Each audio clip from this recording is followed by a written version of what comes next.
ஒருத்தர் ரொம்ப அவசரமா வந்தார். சார், மனுஷன் நிம்மதியா இருக்கிறதுக்கு என்ன வழின்னு கேட்டார். சீக்கிரமா ஒரு கல்யாணத்தை பண்ணீங்க, எல்லாம் சரியா போடும் அப்படின்னோம். அவர் ஒரு மாதிரியா பார்த்தார். ஏற்கனவே எனக்கு கல்யாணம் ஆயிட்டுது சார், அதனால தானே நிம்மதியா இருக்கிறதுக்கு வழி கேட்கறேன் அப்படின்னார். சரி, இவர் ஒரு மாதிரியான கேஸ் அப்படின்னு நினைச்சுக்கிட்டு நம்மகிட்ட இருந்த ஒரு சின்ன புத்தகத்தை அவர்கிட்ட தூக்கி கொடுத்தோம். இதை படிச்சு பாருங்கன்னு. கல்யாணத்துக்கு பிறகும் சந்தோஷமா இருக்கிறதுக்கு என்ன வழி அப்படிங்கிற கேள்விக்கு அந்த புத்தகத்துல விளக்கம் இருந்தது.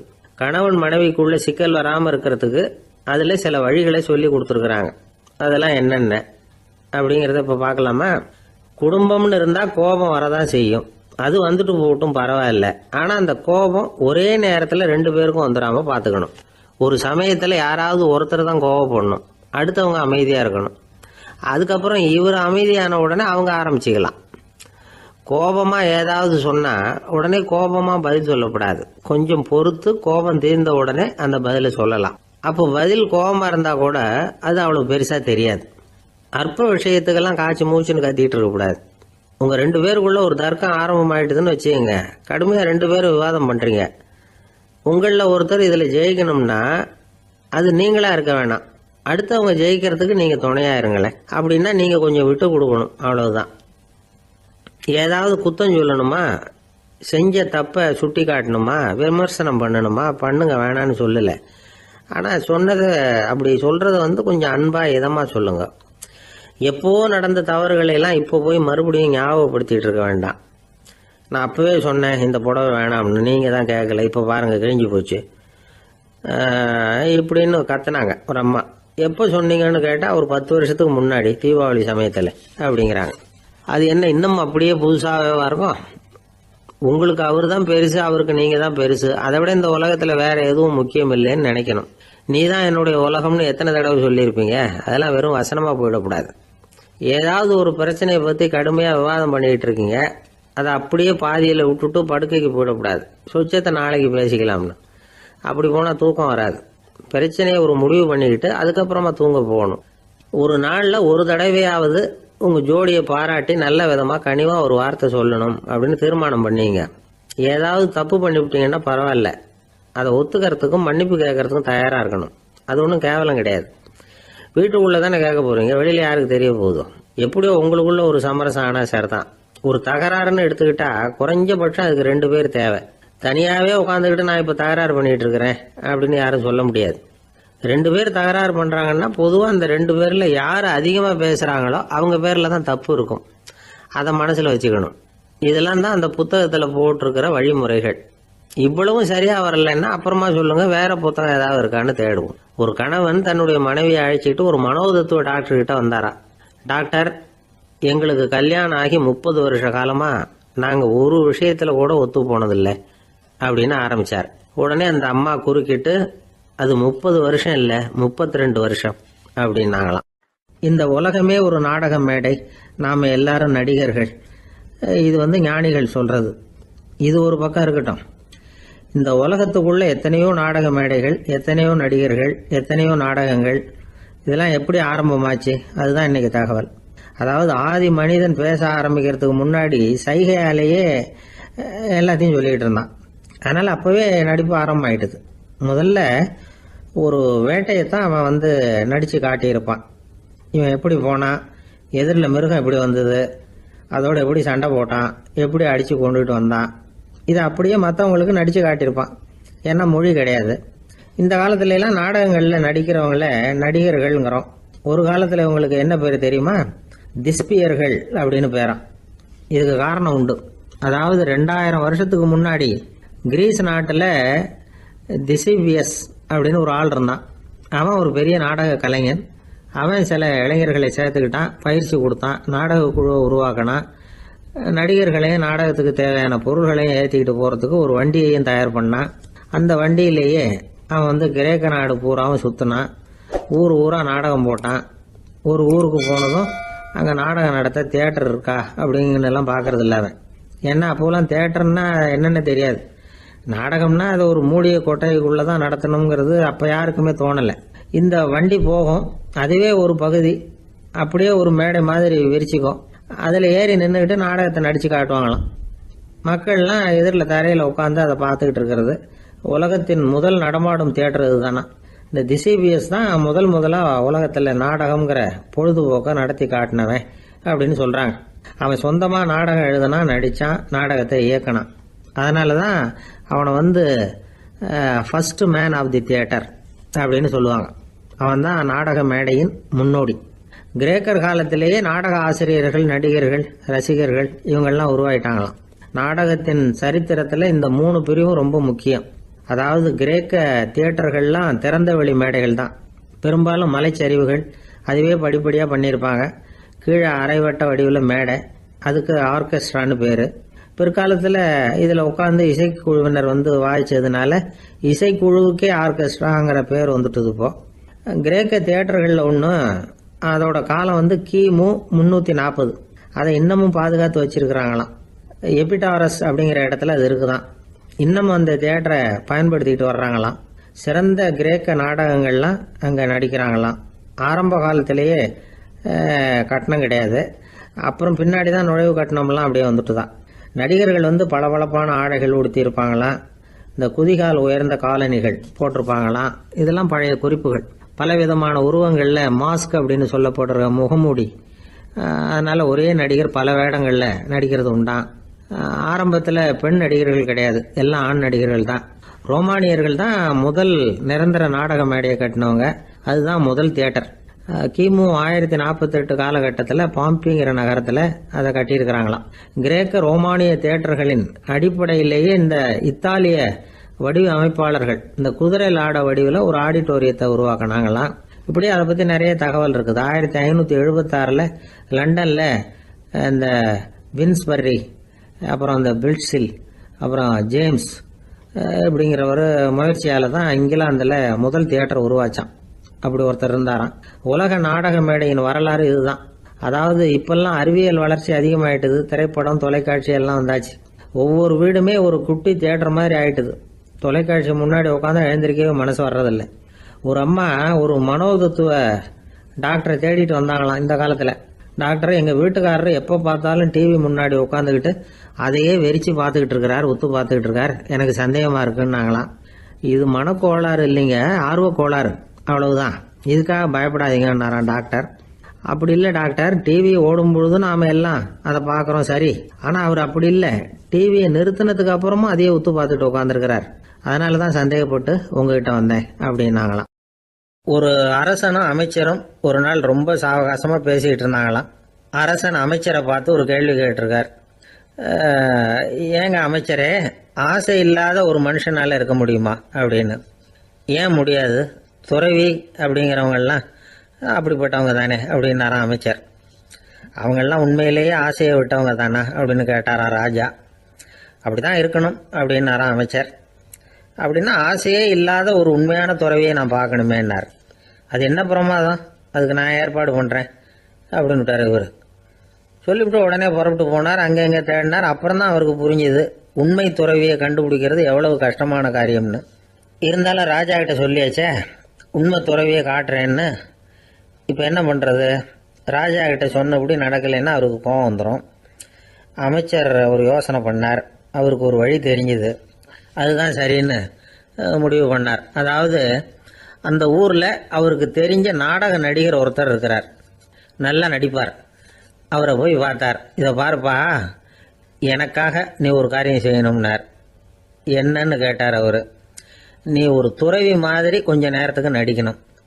ராஜா உன்னை பார்த்துட்டு போகிற வரைக்கும் நடி, அது போதும், அதுக்காக உனக்கு 10,000 ரூபா தரேன் அப்படின்னார்.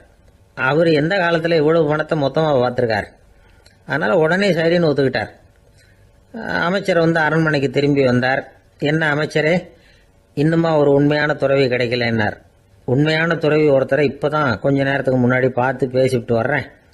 அவர் நம்ம ஊருக்கு வெளியில் குளத்தங்கரையில் உள்ள ஒரு ஆலமரத்துக்கு அடியில் உட்காந்துருக்கிறார் அப்படின்னார் இவர். அப்படின்னா உடனே புறப்படுங்க அப்படின்னார் ராஜா. பரிவாரங்களோடு புறப்பட்டார். அங்கே அந்த மரத்தடியில் அந்த ஆள் வேஷம் போட்டுக்கிட்டு துறவி மாதிரி உட்காந்துருக்கிறான். ராஜா நேராக போனார். அந்த துறவி காலில் பொத்துன்னு விழுந்து வணங்கினார். உடனே ராணி அவர் காலில் விழுந்தாங்க. அடுத்தபடியாக அமைச்சர் விழுந்தார். அவருக்கு தெரியும் இது நம்ம ஆள் தான்னு. இருந்தாலும் என்ன பண்ணுறது, நேரம். அப்புறம் பரிவாரங்கள்லாம் துறவி காலில் விழுந்து ஆசீர்வாதம் வாங்கிட்டாங்க. ராஜா அப்புறமா தங்கத்தட்டில் பொண்ணையும் பொருளையும் வச்சு அந்த துறவிகிட்ட ரொம்ப பணிவாக நீட்டுறார். தாங்கள் தயவு பண்ணி இதை ஏற்றுக்கணும் அப்படின்னு வேண்டிக்கிட்டார். அந்த துறவி பற்று இல்லாமல் அதை பார்த்தார். எல்லாத்தையும் திறந்துட்ட எனக்கு இதெல்லாம் எதுக்காக அப்படின்னு சொல்லி அதை மறுத்துட்டாராம். ஆஹா, உண்மையான துறவியை பார்த்துட்டோம் அப்படிங்கிற ஆனந்தம் அரசருக்கு. ரொம்ப நிம்மதியாக திருப்தியாக திரும்பி வந்தார் அரண்மனைக்கு. அதுக்கப்புறம் அமைச்சர் யாருக்கும் தெரியாமல் அந்த துறவிகிட்ட ஓடினார். சொன்ன பிரகாரம் பணத்தை நீட்டினார். இந்தப்பா, நான் உங்ககிட்ட சொன்னபடி 10,000 ரூபா பணம் எடுத்துக்கோ அப்படின்னார். அந்த ஆள் ராஜா கிட்ட சொன்னது மாதிரியே எல்லாத்தையும் திறந்துட்டோம் எனக்கு இதெல்லாம் எதுக்காக வேணாம் அப்படின்னு விட்டாரான். நடித்த வரைக்கும் போதும்ப்பா, இனிமேல் இந்த நாடக வசனம்லாம் வேணாம், வேஷத்தை கலைச்சிரு, பணத்தை வாங்கிக்கோன்னார். இல்லைங்க, இது வேஷம் இல்லை, இது வசனமும் இல்லை, இது உண்மை. கொஞ்ச நேரம் துறவி மாதிரி நடித்ததுக்கே இந்த தேசத்து ராஜா ராணி அமைச்சர் பரிவாரங்கள் எல்லாம் என் காலில் விழுந்து வணங்குறாங்க. அப்படின்னா உண்மையான துறவியாக இருக்கிறது எவ்வளவு பெருமையான விஷயம். நான் உண்மையான துறவியாக ஆக போகிறேன், அப்படி முடிவும் பண்ணிட்டேன் அப்படின்னார் அந்த நடிகர். வேஷம் கூட எப்படிப்பட்ட விளைவுகளை உண்டு பண்ணுது பார்த்தீங்களா. நம்மால் ஒருத்தன் ரொம்ப வசதியாக தான் இருந்தான். ஒரு நாள் அவன் சொத்து பூரா திருட்டு போயிட்டுது. அதுக்கப்புறம் இவன் துறவி மாதிரி ஆயிட்டான். ஊர் ஊராக சுற்றினான். ஒரு குருநாதரை தேடி கண்டுபிடிச்சான். அவர்கிட்ட சீடனாக சேர்ந்துக்கிட்டான். அவனை பார்த்து ஒருத்தர் கேட்டார், நீ உண்மையான சீடன் தானான்னு. இல்லைங்க, சீடன் மாதிரி நடிச்சுக்கிட்டு இருக்கிறேன் அப்படின்னா. அது குரு துரோகம் இல்லையா அப்படின்னு கேட்டார் அவர். இல்லைங்க, நான் பண்ணது குரு துரோகம் இல்லை, என் குரு பண்ணது தான் துரோகம். என்னுடைய பணத்தை கொள்ளையடிச்சது இவர் தான். அதை எங்கே வச்சிருக்காருன்னு கண்டுபிடிக்கிறதுக்காக தான் இவர்கிட்ட வந்து சீடனாக சேர்ந்துருக்கிறேன் அப்படின்னானா.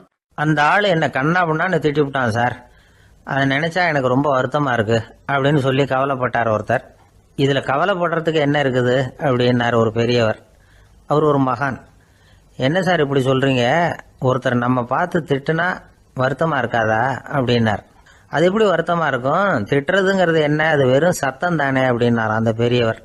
நம்ம ஆளுக்கு தலையை பிச்சுக்கலாம் போல இருந்தது. இருக்காது அப்படின்னா நமக்கு அப்படி தானே தோணுது.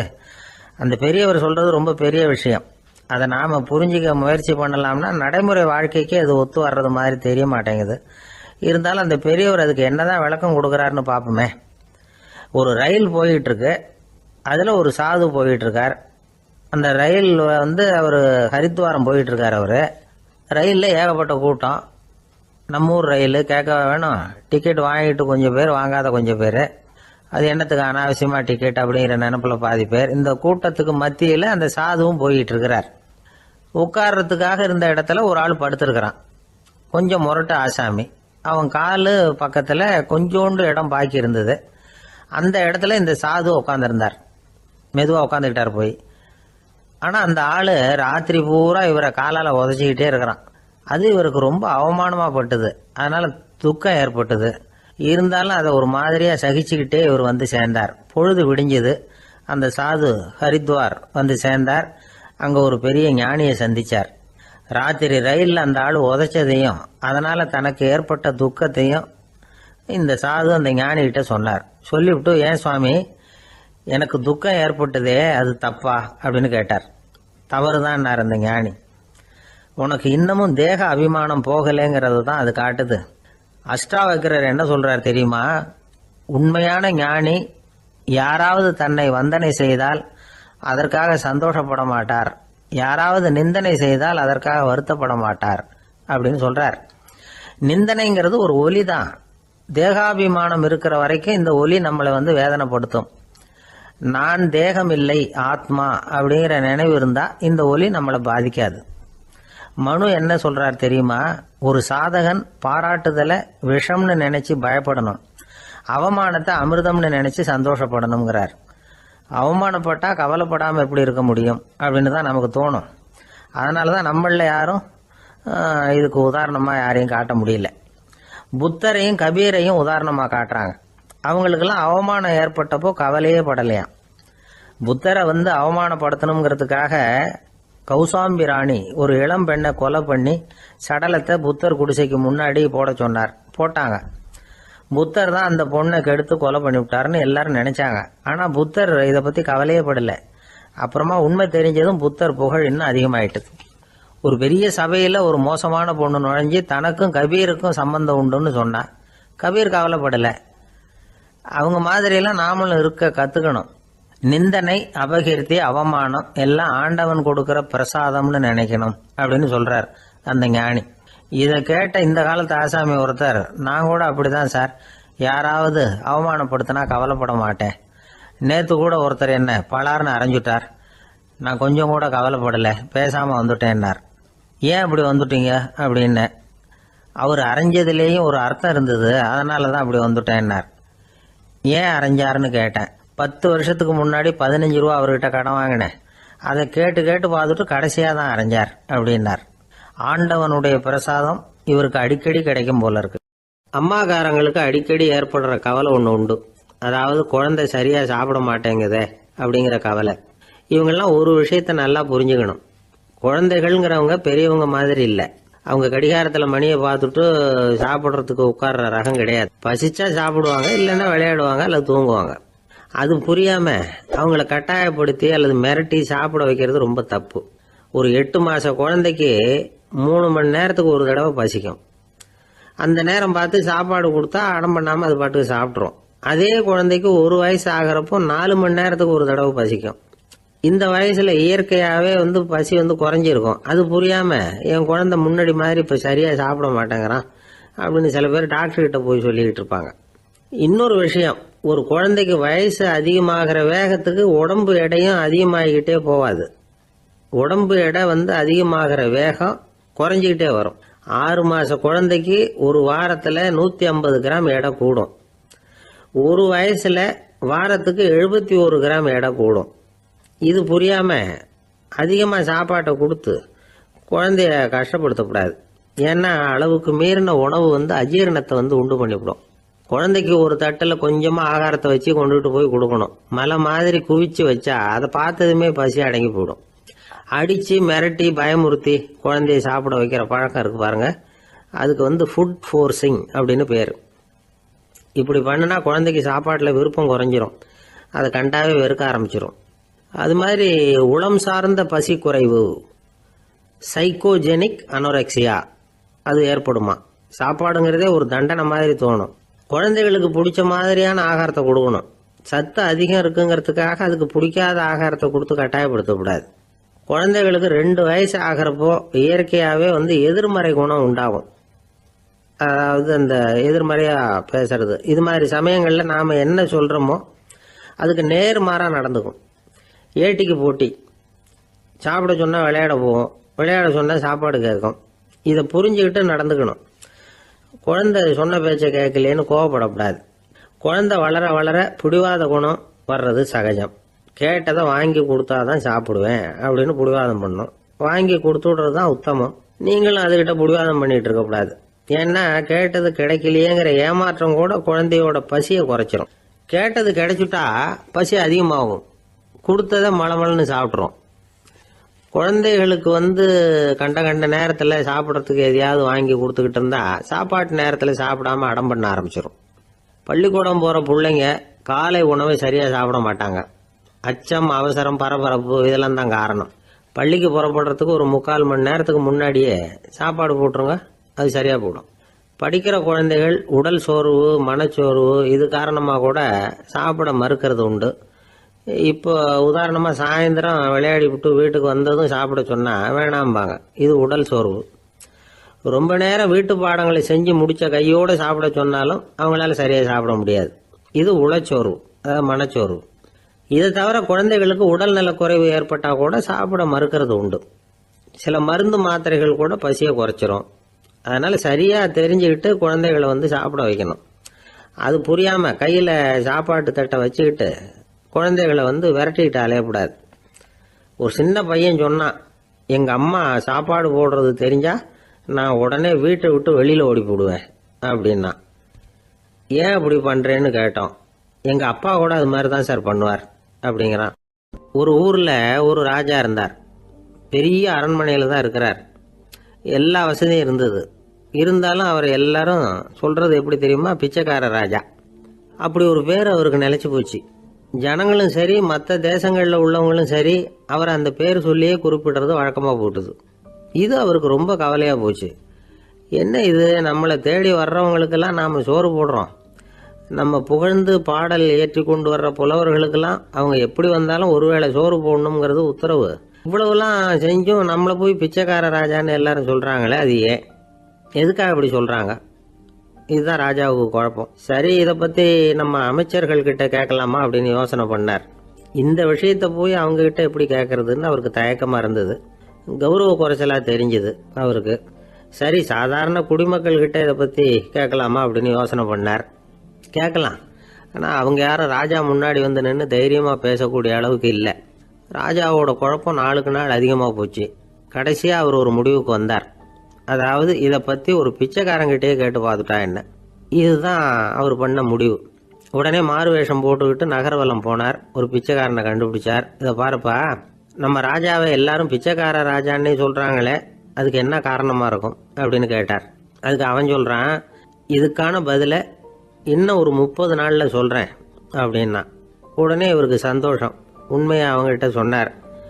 நான் வேற யாரும் இல்லை, நான் தான் இந்த நாட்டு ராஜா. இப்போ நீ என் கூடவே வந்துடு, அரண்மனையிலேயே தங்கிக்கோ. 30 நாள் கழித்து எனக்கு பதில் சொல்லிவிட்டு அதுக்கப்புறமா நீ போகலாம் அப்படின்னு சொல்லி அழைச்சிட்டு வந்துட்டார். அரண்மனையில் ஒரு மூலையில் அவன் தங்கறதுக்கு இடம் கொடுத்தார்.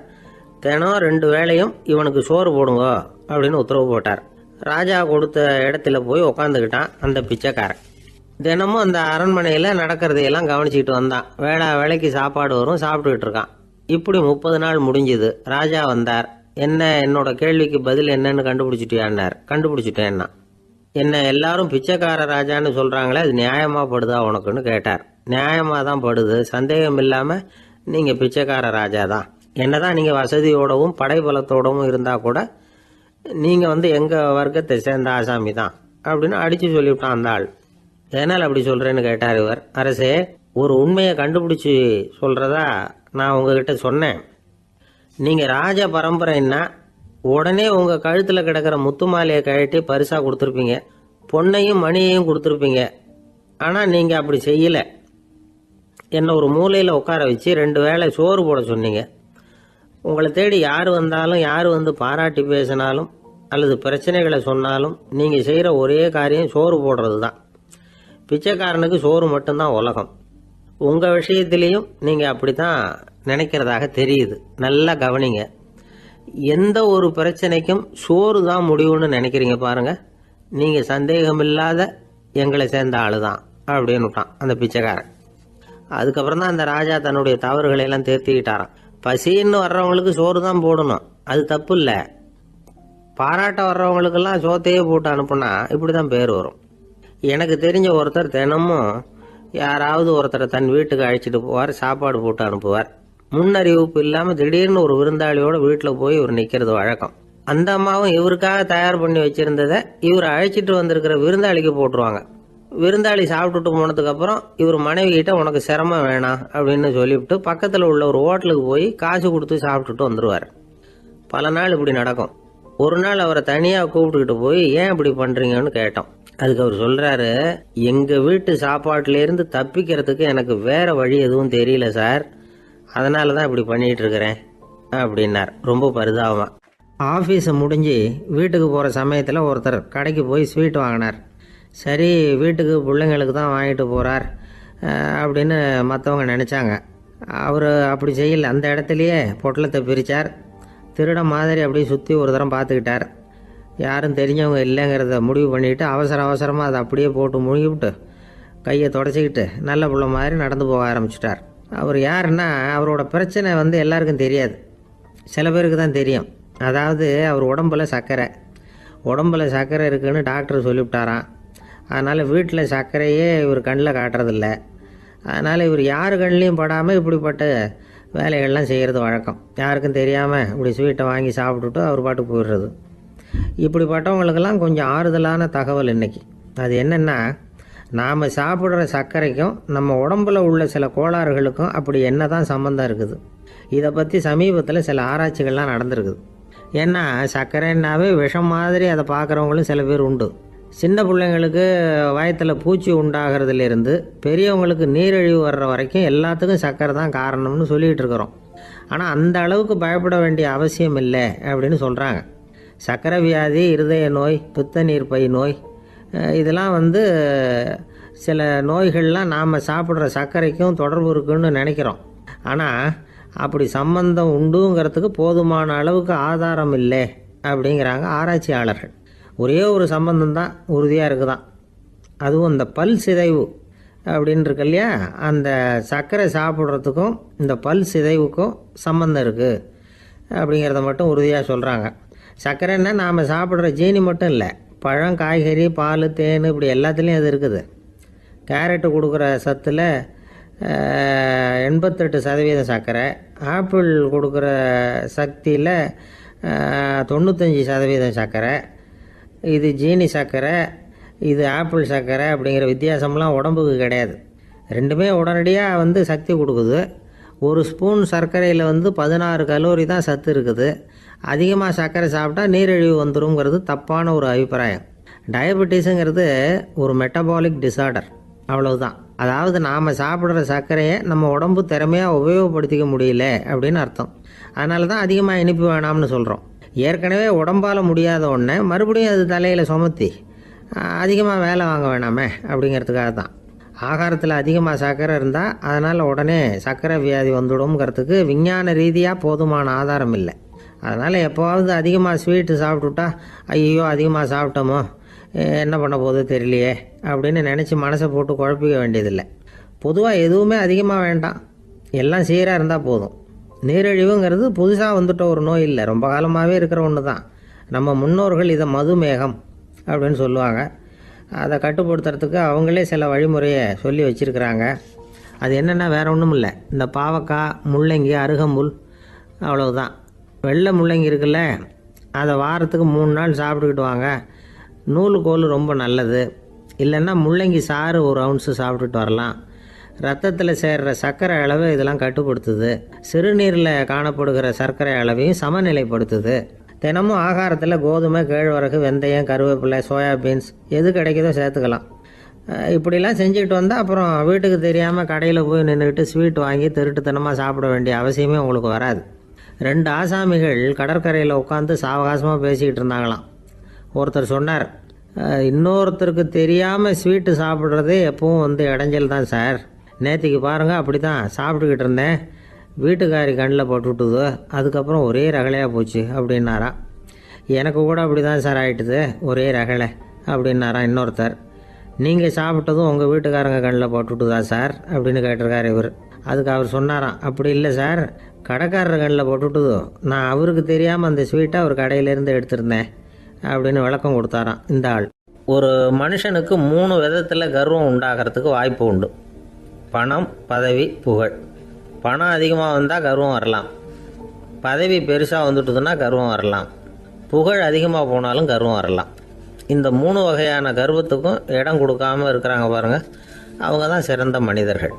ஒரு பெரிய பொறுப்பில் இருக்கிறவங்களுக்கு கர்வம் வந்துடக்கூடாது. அப்படி வந்துட்டுதுன்னா அது எல்லாருக்கும் இடைஞ்சல். ஒரு ராஜா இருந்தார். அவர் ஒரு நாள் தன்னுடைய தலைநகரத்தை சுற்றி வந்துக்கிட்டு இருந்தார். ஒரு இடத்துல ஒரு அழகான நிலத்தை பார்த்தார். ஆஹா, இந்த இடத்துல நமக்குன்னு ஒரு மாளிகையை கட்டினா எவ்வளோ நல்லாயிருக்கும் அப்படின்னு நினச்சார். ராஜா நினச்சா அது முடியாத காரியமா? சரி, இந்த நிலம் யாருக்கு சொந்தம்னு விசாரிங்க அப்படின்னார் பக்கத்தில் இருந்தவங்கக்கிட்ட. அவங்கெல்லாம் ஓடி போய் விசாரித்தாங்க. அந்த இடம் வந்து ஒரு வயசான கிழவிக்கு சொந்தம், வயசான அம்மாவுக்கு சொந்தமாக. அந்த அம்மா தான் அதில் ஒரு குடிசையை போட்டு குடியிருந்துக்கிட்டு இருக்கிறாங்க. சரி, அந்த நிலத்துக்கு வந்து ஒரு விலையை நிர்ணயம் பண்ணி அதை அந்த வயசான அம்மாக்கிட்ட கொடுத்துருங்கோ அப்படின்னு உத்தரவு போட்டார் ராஜா. ஆனால் அந்த அம்மா, இது எங்கள் பூர்வீக இடம், இதை விற்க மாட்டேன் அப்படின்னு சொல்லிவிட்டுது. சரி, 2 பங்கு விலை கொடுக்குறோம்னு சொல்லி பாருங்க அப்படின்னாங்க. அப்படியே சொன்னாங்க அரண்மனை ஆட்கள். அதுக்கும் சம்மதிக்கலை அந்த அம்மா. இதை கேள்விப்பட்டதும் ராஜாவுக்கு கோபம் வந்துட்டுது. தன்னுடைய ஆளுங்களை கூப்பிட்டார். போய் அந்த குடிசையை பிரித்து எறிங்க, காசெல்லாம் ஒன்றும் கொடுக்காதீங்க அப்படின்னு கத்தினார். அவ்வளோதான். அடுத்த நிமிஷம் அரண்மனை ஆசாமிகள் போனாங்க, குடிசையை பிரித்து எரிஞ்சாங்க. அந்த வயசான அம்மா இருக்கு, அதுவும் அந்த இடத்த விட்டு துரத்தி விட்டாங்க. அந்த இடத்துல ஒரு அரச மாளிகையை கட்டி முடிச்சிட்டாங்க. அந்த வயசான அம்மா பாவம், ராஜாவே இப்படி பண்ணால் யார்கிட்ட போய் முறையிட முடியும்? ஒரு ஞானி இருந்தார், அவர்கிட்ட போய் சொன்னாங்க. அவர் இவங்க சொன்னதை கேட்டு மனசில் வச்சுக்கிட்டார். ஒரு நாள் அந்த ராஜாவே இந்த ஞானியை கூப்பிட்டார். புதுசாக ஒரு மாளிகை கட்டியிருக்கிறேன், வந்து பாருங்கன்னு. சரின்னு சொல்லி இந்த பெரியவர் ஒரு நாள் இந்த மாளிகைக்கு போனார். சும்மா போகல, ஒரு கழுதையையும் ஓட்டிகிட்டு போனார். கொஞ்சம் சாக்குகள், வெத்து சாக்கு, அதையும் எடுத்து கழுதை முதுகில் போட்டு கழுதையை ஓட்டிகிட்டு போகிறார். ராஜா பார்த்தார். அவருக்கு இது ஆச்சரியமாக இருந்தது. என்ன இது, மாளிகைக்கு வந்துட்டு போங்கன்னு கூப்பிட்டா கழுதை சாக்கு இதெல்லாம் கூப்பிட்டு வராரு, ஒன்றும் புரியலையேன்னு நினச்சார். எதுக்காக இதெல்லாம்னு கேட்டார். அரசருடைய தோட்டத்திலேருந்து கொஞ்சம் மண் எடுத்துகிட்டு போகிறதுக்கு ஆசைப்பட்றேன், அதுக்கு நீங்கள் அனுமதி கொடுக்கணும் அப்படின்னாரு இவர். இது என்ன வேடிக்கையான கோரிக்கையாக இருக்குது அப்படின்னு நினச்சார் ராஜா. இருந்தாலும் மண் தானே கேட்குறாரு, எடுத்துகிட்டு போகட்டுமே அப்படின்னு நினச்சார். சரின்னு அனுமதி கொடுத்தார். அந்த பெரியவர் தோட்டத்துக்கு போனார், மண்ணை வெட்டினார், சாக்கில் போட்டு நிரப்புனார். ராஜாவை கொஞ்சம் கிட்ட வாங்கன்னு கூப்பிட்டார். இந்த மண் மூட்டையை தூக்கி கழுதையோட முதுகில் வைக்கணும், கொஞ்சம் உதவி பண்ணுங்கன்னார். ஓ பண்ணுறேனே அப்படின்னு சொல்லி ராஜா கிட்ட போனார். மூட்டையை தூக்கி பார்க்குறாரு, முடியல, திணறி போயிட்டார். இப்போ அந்த ஞானி பேசினாராம். அரசே, இந்த ஒரு சாக்கு மண்ணையே உங்களால் தூக்க முடியல, அந்த கிழவிகிட்ட இருந்து அந்த அக்கிரமமாக அபகரித்த இந்த தோட்டம் பூராவையும் சுமக்கணும்னு ஆசைப்படுறீங்களே, அது உங்களால் முடியுமா அப்படின்னு கேட்டாராம். ராஜா யோசனை பண்ண ஆரம்பித்தார். தன்னுடைய செயலுக்காக வருத்தப்பட்டாராம். அந்த வயசான அம்மாவை உடனடியாக வரவழைச்சார். தாயே, தப்பு பண்ணிட்டேன், என்னை மன்னிச்சுக்குங்க, இன்னையிலேருந்து இந்த மாளிகையும் தோட்டமும் உங்களுக்கு தான் சொந்தம் அப்படின்னு சொல்லிவிட்டாராம். போகிறப்ப இந்த உலகத்திலேருந்து எண்ணத்தை எடுத்துகிட்டு போக போகிறோம், அதனால் ரொம்பவும் அலட்டிக்க வேண்டியதில்லை, கர்வப்பட வேண்டியதில்லை அப்படிங்கிறது ஒரு பெரிய உபதேசம். ஒரு பெரிய மனுஷன் சாக கிடந்தார், ரொம்பவும் அழுதார். ஏன் அழறீங்க அப்படின்னு கேட்டாங்க சுற்றி இருந்தவங்க. நான் சாகிறதுக்காக கவலைப்படலை, நான் நம்ம ஜனங்களுக்காக எவ்வளவோ காரியம்லாம் செஞ்சுக்கிட்டு வந்தேன். நான் செஞ்சுக்கிட்டு வந்த சேவையை இனிமேல் யார் செய்ய போகிறாங்க, அது யாரால் முடியும், அதை நினச்சி தான் அழறேன் அப்படின்னாராம். ஒருத்தர் முன்னாடி வந்தார். அதுக்காக நீங்கள் கவலைப்படாதீங்க, உங்கள் சேவையை தொடர்ந்து செய்கிறதுக்கு என்ன மாதிரி இளைஞர் பட்டாலும் தயாராக இருக்குது, இருந்தாலும் எங்கள் கவலை என்னென்னா அப்படின்னு இழுத்தார். என்ன சொல்லுங்கன்னு கேட்டார் அவர். நீங்கள் இது வரைக்கும் என்ன சேவை செஞ்சுக்கிட்டு வந்தீங்க, அதுதான் எங்களுக்கு இன்னமும் புரியாத புதிராக இருக்குது அப்படின்னாராம் அவர். ஒரு நண்பர் அவசரமாக என்கிட்ட ஓடி வந்தார். அப்புறம் சொன்னார், என்னால் நம்பவே முடியல சார், என் பையனா இப்படி அப்படின்னு சொல்லி ஆச்சரியப்பட்டார். உங்கள் பையன் அப்படி என்ன தான் செஞ்சுட்டான் அப்படின்னு கேட்டேன். என்னால் முடியாத ஒரு காரியத்தை அவன் செஞ்சுட்டான் சார் அப்படின்னார். அது என்னன்னு தான் சொல்லுங்களேன். என்ன, 5வது வகுப்பில் அவன் ஒரே தடவையில் தேறிட்டான் சார், அதாவது ஒரே அட்டம்ப்டில் பாஸ் ஆகிருக்கான் அப்படின்னார். மூச்சு வாங்க, கஷ்டப்பட்டு பரீட்சை எழுதுனது அவன், இவருக்கு ஏன் மூச்சு வாங்குது? நம்மால் செய்ய முடியாத ஒரு காரியத்தை இன்னொருத்தர் செய்யும் பொழுது அது நமக்கு ஆச்சரியமாக இருக்குது. சர்க்கஸ் பார்க்குறோம், ஒருத்தர் அந்த இடத்துல தொங்குறார், அது நமக்கு ஆச்சரியம், ஏன்னா அது நம்மால் முடியாத காரியம். நம்மால் முடியாத ஒன்றை அடுத்தவர் எளிதாக செய்யும் பொழுது நாம் மருள்வது இயற்கை. இதை தான் தொல்காப்பியம் மருட்கை அப்படின்னு சொல்லுது. இந்த வியப்பு இருக்குதே, இது 4 வகையில் ஏற்படுறதாக தொல்காப்பியம் சொல்லுது. அது என்ன 4 வகை? முதல் வகை எப்படின்னா, புதுமையான அரிய செயல்களை செய்கிறது. 2வது வகை என்னென்னா பெரும் செயல்களை செய்கிறது. 3வது வகை என்னென்னா மிக நுட்பமான செயல்களை செய்கிறது. 4வது வகை என்னென்னா ஆக்கம் தரும் செயல்களை செய்கிறது. புதுமை, பெருமை, சிறுமை, ஆக்கமோடு மதினம் சாலா மருட்கை 4 அப்படிங்கிறது தொல்காப்பியம். இன்றைக்கி விஞ்ஞானம் புதுசு புதுசாக எதையோ கண்டுபிடிக்குது. ஆரம்பத்தில் அது ஆச்சரியமாக இருக்குது, அப்புறம் அது நமக்கு பழகி போயிடுது. வானொலி பெட்டி புதுசாக வந்தப்போ ஒரு பெட்டி பேசுதுங்கிறது எவ்வளோ பெரிய ஆச்சரியம். இப்போ யாரும் அதை ஆச்சரியமாக பார்க்குறதில்ல. மதினம் சாலா மருட்கை அப்படின்னு ஒரு சொற்றொடர் வருது பாருங்கள், அதில் கருத்தாழம் உண்டு. எதை பற்றியும் போதுமான அளவு புரிந்து கொள்ளாத போது ஒருத்தர் ஆச்சரியப்படுறார். புரிந்து கொண்ட பிறகு ஆச்சரியம் மறைஞ்சு போயிடுது. மிக நுட்பமான செயல்களும் நம்ம ஆச்சரியப்பட வைக்கும். ஒரு அரிசியில் ஒரு திருக்குறள் எழுதி காட்டுறாங்க, ஒரு முட்டை ஓட்டுக்குள்ளே ஓவியம் தீட்டி காட்டுறாங்க. கருங்கல் சிற்பங்களில் எவ்வளவு நுட்பமான வேலைப்பாடுகளை எல்லாம் பார்த்து ஆச்சரியப்படுறோம். இது மாதிரி ஆக்கப்பூர்வமான அரிய செயல்களை செய்கிறது கூட வியப்பை உண்டு பண்ணும். குப்பை கூலங்களை கூட வாழ்க்கைக்கு பயன்படுகிற பொருளாக மாற்றுகிறவர்கள் இருக்காங்க, அவர்களுடைய செயல் வியப்பு அளிக்குது. இடைக்காட்டு சித்தர் பாடின 30 30ங்கிற நூலில் வர்ற ஒரு பாடல், ஆற்றல் பிறர் அறிதலின் அகம் கிளர்வு உறுதலின் கற்று அறிபாணர் கழுமிய கோடலின் தோற்றம் உருகவே போற்றல் சால் வியப்பே. ஒருத்தருடைய ஆற்றல் தெரியாமல் இருந்தது, அவருடைய அரிய செயலை பார்க்கும் பொழுது வியப்பாக இருந்தது, மனசுக்குள்ள கிளர்ச்சி. பாவலர்கள் இவர்களுடைய புகழை பாடி மற்றவர்களும் தெரிந்து கொள்ளுமாறு செய்கிறார்கள் அப்படிங்கிறது தான் ஒரு யதார்த்தமான உண்மை. ஆக எல்லா வகையிலும் மக்கள் தங்களுடைய வாழ்க்கையில் முன்னேறுவதற்கான வழிகாட்டுகிற ஒரு மெய்ப்பாடு தான் வியப்புங்கிறது. இந்த காலத்தில் நம்ம எப்படியெல்லாம் ஆச்சரியப்பட வைக்கிறாங்க. ஒரு ஆளை பிடிச்சி ஜெயிலில் கொண்டு வந்தாங்க. ஜெயில் அதிகாரி அவனை ரொம்ப ஆச்சரியமாக பார்த்தாரான். இவன் கேட்டான், ஏன் சார் அப்படி பார்க்குறீங்க, நான் இப்போ இங்கே வர்றது உங்களுக்கு ஆச்சரியமாக இருக்குதா அப்படின்னு கேட்டிருக்கான். இதுக்கு ஜெயில் அதிகாரி சொல்லியிருக்கார், நீ இப்போ இங்கே வந்ததில் எனக்கு ஒன்றும் ஆச்சரியம் இல்லைப்பா, ஏற்கனவே நீ இங்கேருந்து விடுதலையாகி போய் 6 மாதம் ஆச்சு, இவ்வளவு லேட்டாக வர்றியே அதுதான் எனக்கு ஆச்சரியமாக இருக்குது அப்படின்னாராம். ஒரு அம்மா தெருவில் உட்காந்து என்னத்தையோ தேடிட்டு இருக்கிறாங்க. அந்த அம்மா ஒரு சுஃபி ஞானி. அவங்க பேர் என்னன்னா ரபியா அல் அடாவியா. அந்த அம்மாவுக்கு கண் கூட தெளிவாக தெரியாது. அந்த பக்கமாக வந்த சில பேர் இவங்களுக்கு உதவி செய்கிறதுக்காக வந்தாங்க. என்ன தேடிட்டு இருக்கிறீங்க அப்படின்னு கேட்டாங்க. இதுக்கு அந்த அம்மா, அந்த கேள்வி அவ்வளோ முக்கியத்துவம் இல்லை, நான் தேடிட்டு இருக்கிறேன், உங்களால் முடிஞ்சால் எனக்கு உதவி பண்ணலாம் அப்படின்னாங்களாம்.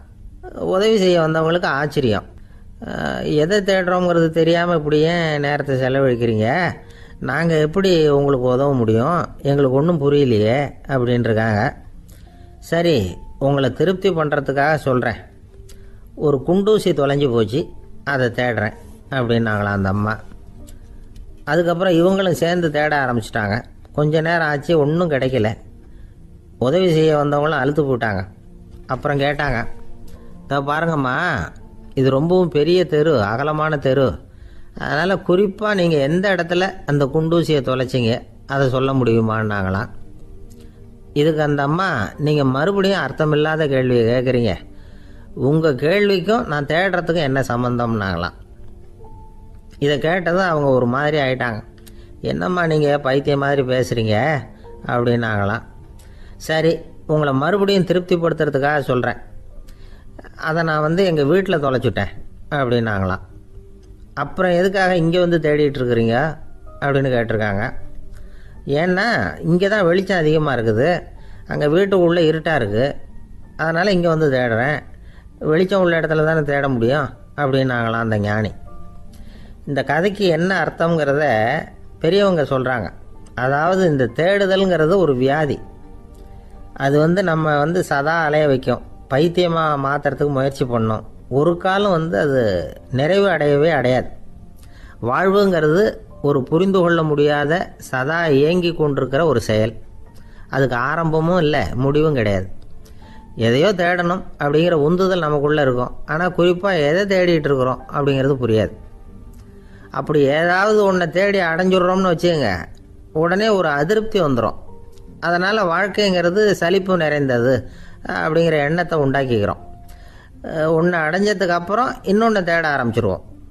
ஆக இந்த தேடல்ங்கிறது நாம் ஒன்று அடைஞ்சாலும் அடையாவிட்டாலும் தொடர்ந்து நடந்துக்கிட்டு தான் இருக்கும். இதுக்கு முடிவே கிடையாது. இந்த உண்மையை நாம் நல்லா புரிஞ்சுக்கணும் அப்படிங்கிறது பெரியவங்களுடைய கருத்து.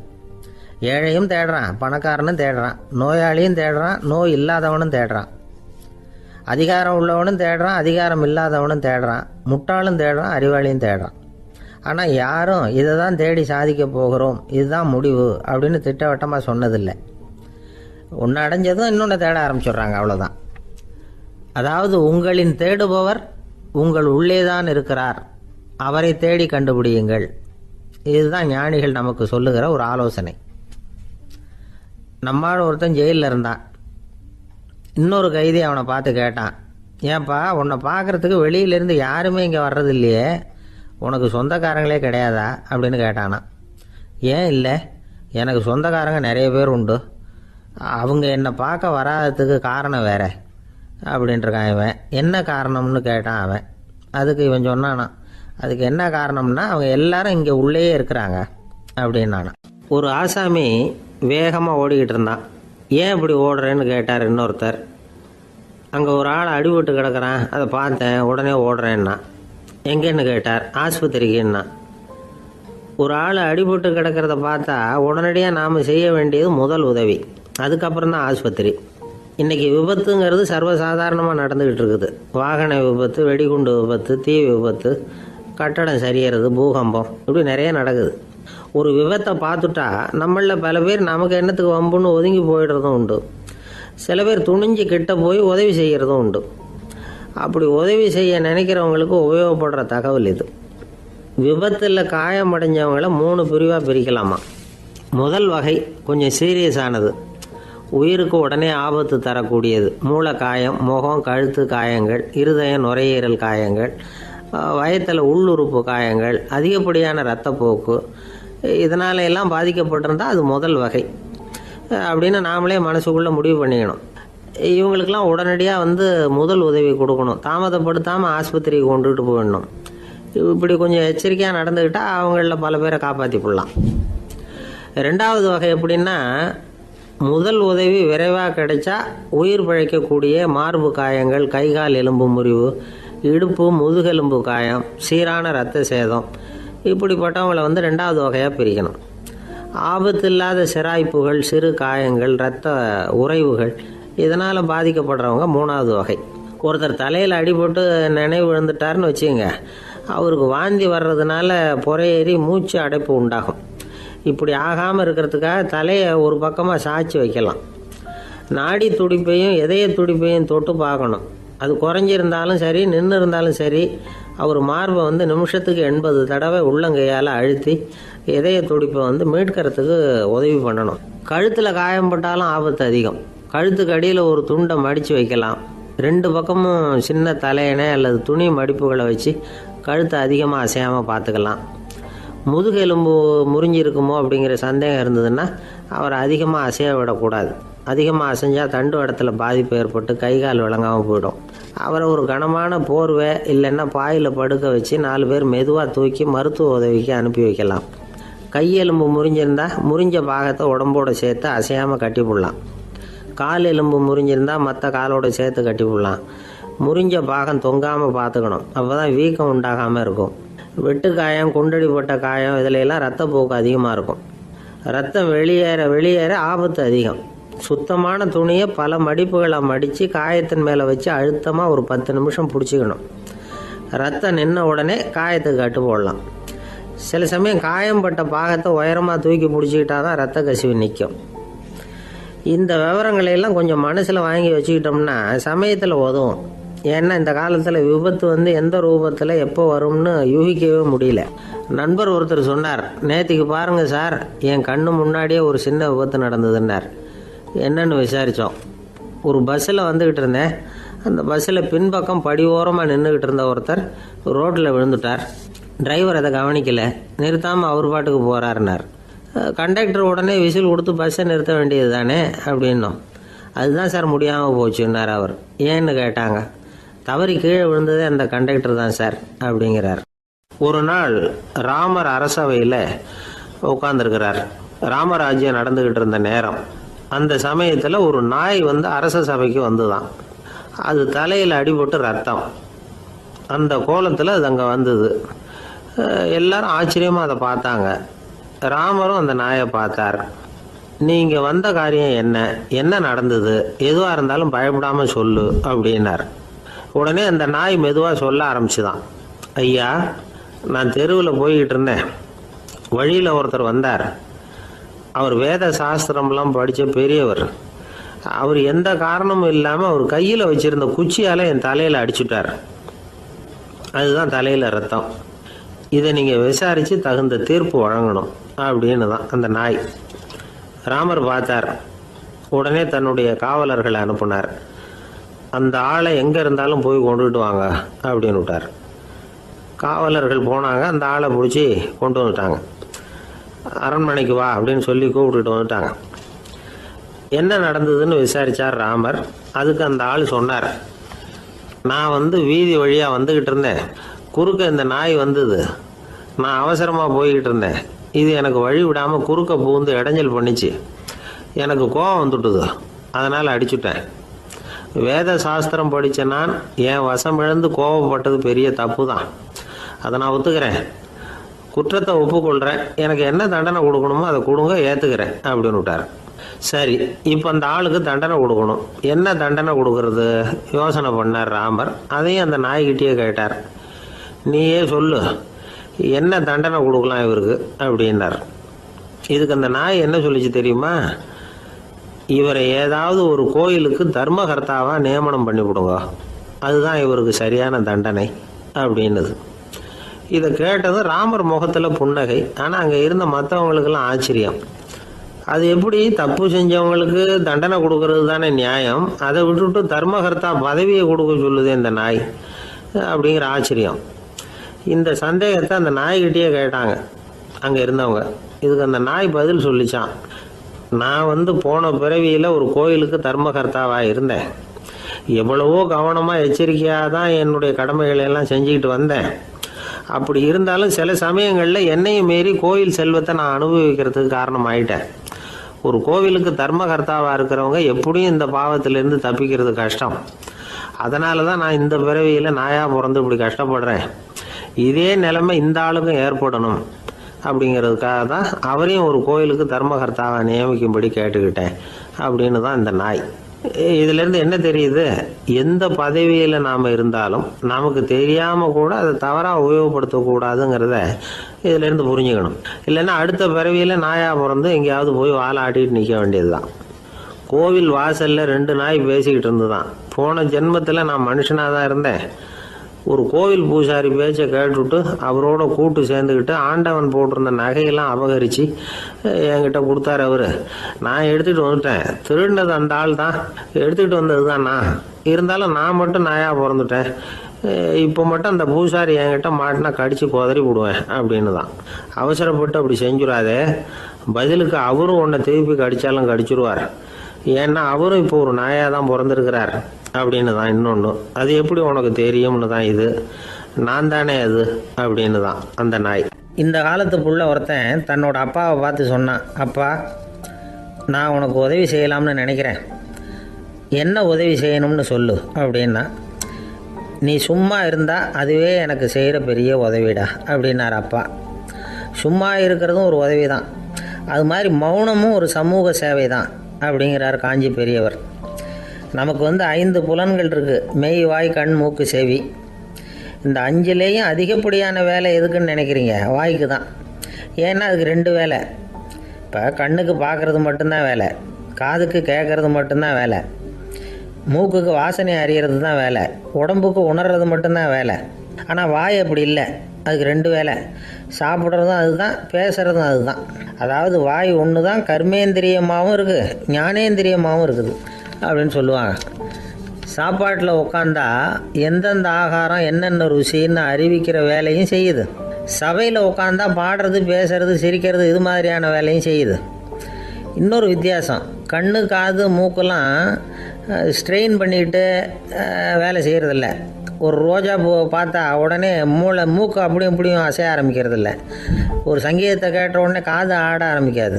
ஆனால் வாய் அப்படி இல்லை, அது பேசினாலும் சரி சாப்பிட்டாலும் சரி அசைஞ்சு தான் ஆகணும்.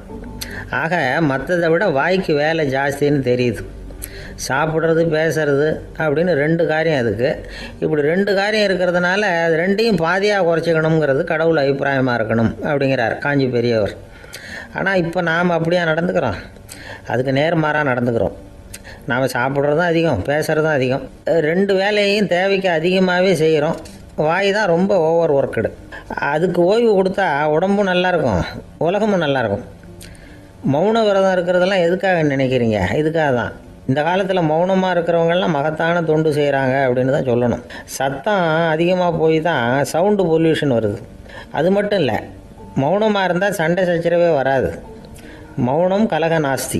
ஆக இதுவும் ஒரு சமூக சேவை தான். நமக்கு தான் வாய் இருக்குதுங்கிறதுக்காக வசமாக சாப்பிட்றதும் தப்பு, வளவளன்னு பேசுகிறதும் தப்பு. ஒரு கருத்தை சொல்கிறதுக்கு ஒரே ஒரு சொல்லு போதும் அப்படின்னு இருக்கும்பொழுது 2 சொற்களை செலவு பண்ணாதே.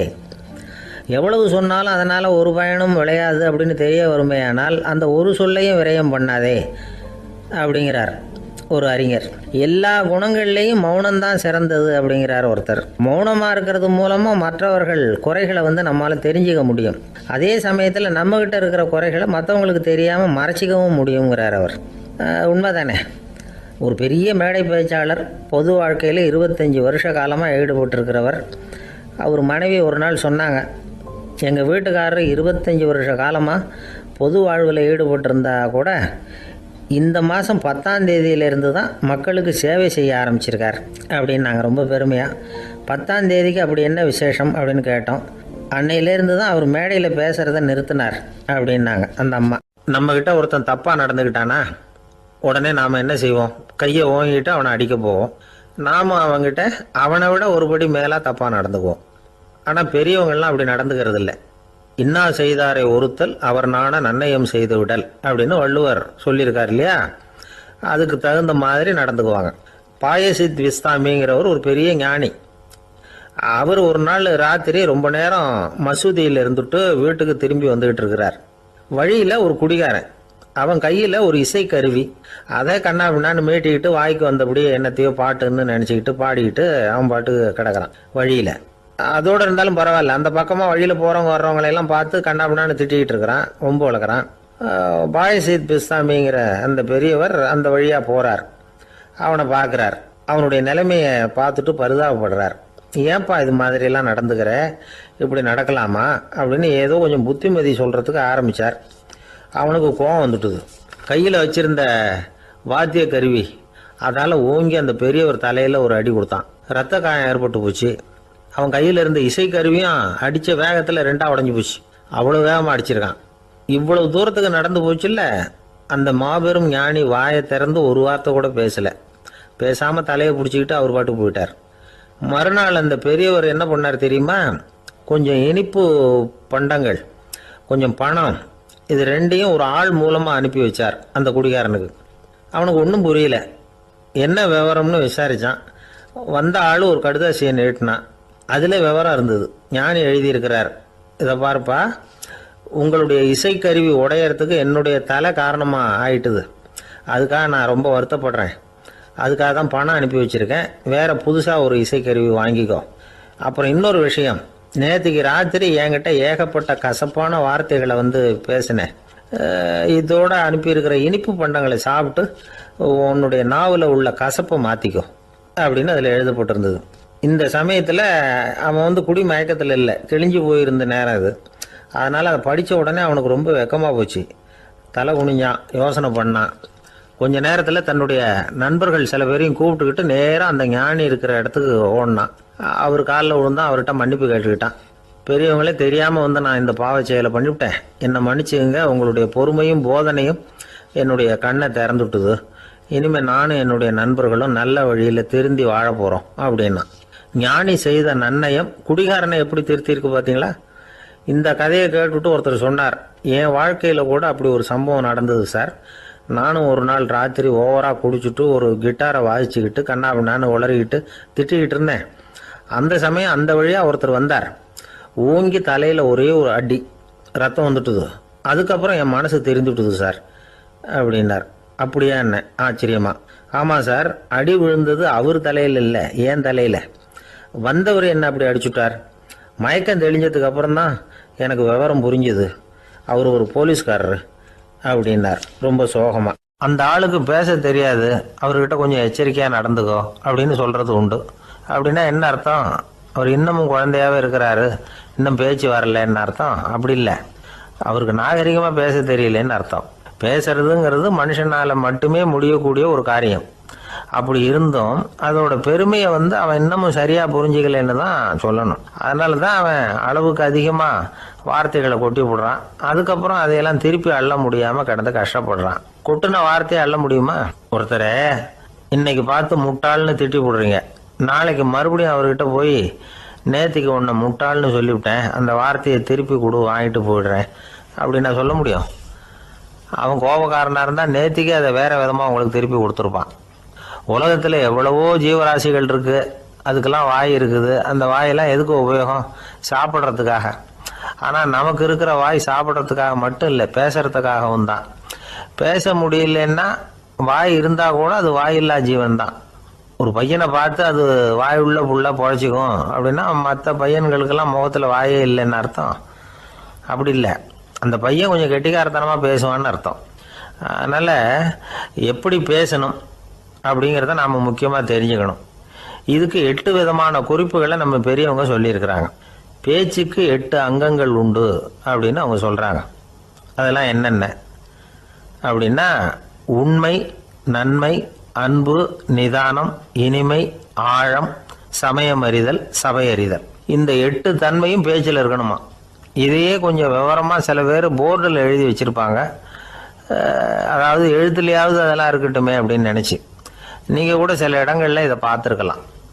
அதாவது உண்மையே பேசுக, நன்மையே பேசுக, அன்பாக பேசுக, நிதானமாக பேசுக, இனிமையாக பேசுக, ஆழமுடையதாக பேசுக, சமயமறிந்து பேசுக, சபையறிந்து பேசுக, இப்படி எழுதி வச்சுருப்பாங்க. இந்த 8 அம்சமும் சரியாக பொருந்தி இருந்தால் தான் அது பேச்சு. மற்றதெல்லாம் பேச்சாகிடாது. பேச்சு ஒரு சிறந்த கலை. எல்லாத்தையும் விட பேசாமல் இருந்தும் பழகணும், அது ரொம்ப முக்கியம். உண்மையே பேசணும். சத்தியத்துக்கு மதிப்பு கொடுக்குறவங்கள தான் சரித்திரம் மதிக்கும். உண்மை பேசினா மட்டும் போதாது, அந்த உண்மையில் நன்மை கலந்துருக்கணும். கொலைகாரனுக்கு பயந்துக்கிட்டு ஒருத்தன் உங்கள் வீட்டுக்குள்ளே ஒளிஞ்சிருக்கிறான். அந்த முரட்டு ஆசாமி கையில் அறிவாளோடு வந்து அவங்க வந்தானான்னு உங்ககிட்ட கேட்குறான்னு வச்சுங்க. உண்மை தான் உயர்வு தரும் அப்படின்னு நினச்சிக்கிட்டு ஆமாம் உள்ளே தான் இருக்கிறான், அடுப்பங்கரையில் குதிருக்கு பின்னாடி உட்காந்துருக்கிறான், போய் பிடிச்சிட்டு போங்க அப்படின்னு நான் சொல்லுவீங்க. அது நன்மை இல்லாத உண்மை. அதனால் பிரயோஜனம் கிடையாது. அதே மாதிரி உங்கள் பேச்சில் அன்பு இருக்கணும், நிதானம் இருக்கணும், இனிமை இருக்கணும், சிந்தித்து பேசணும், சமயம் அறிந்து பேசுகிறதும் முக்கியம். அதை பற்றி நமக்கு வேறு யாரும் சொல்லிக் கொடுக்க வேண்டியதில்லை. எந்த நேரத்தில் யாருக்கிட்ட எப்படி பேசினா காரியம் நடக்கும் அப்படிங்கிறது நமக்கு நல்லா தெரியும். அது கைவந்த கலை. அவையறிந்து பேசுகிற திறமை பேச்சாளர்களுக்கு ரொம்ப அவசியம். அது இல்லைன்னா நிலைமை பரிதாபமாயிடும். ஒரு பேச்சாளர் ரொம்ப மும்முரமாக பேசிக்கிட்டே இருந்தாராம். ரொம்ப நேரம் நிறுத்தவே இல்லை, பேசிக்கிட்டே இருக்கிறார். சபையில் இருந்தவங்கலாம் ஒவ்வொருத்தராக எழுந்திரிச்சு போய்கிட்டே இருக்கிறாங்க. கடைசியில் 2 பேர் தான் அக்கறையாக பேசுகிறவரை கவனிச்சிட்டு உட்காந்துருந்தாங்களாம். மேடையில் பேசிக்கிட்டு இருந்தவர் அவங்கள பார்த்து சொன்னாராம், எனக்கு கூட்டம் முக்கியம் இல்லை, எவ்வளவு பேர் என் பேச்சை கேட்குறாங்க அப்படிங்கிறது முக்கியம் இல்லை. நீங்கள் 2 பேராவது ஊக்கமாக என்னை கவனிச்சிக்கிட்டு உட்காந்துருக்குறீங்க, அது போதும். உங்களுக்காகவே நான் பேசிக்கிட்டு இருக்கிறேன் அப்படின்னார். இதை கேட்டதும் உட்காந்துருந்த 2 பேரில் ஒருத்தர் எழுந்திருச்சு, அப்படி இல்லைங்க, நாங்கள் 2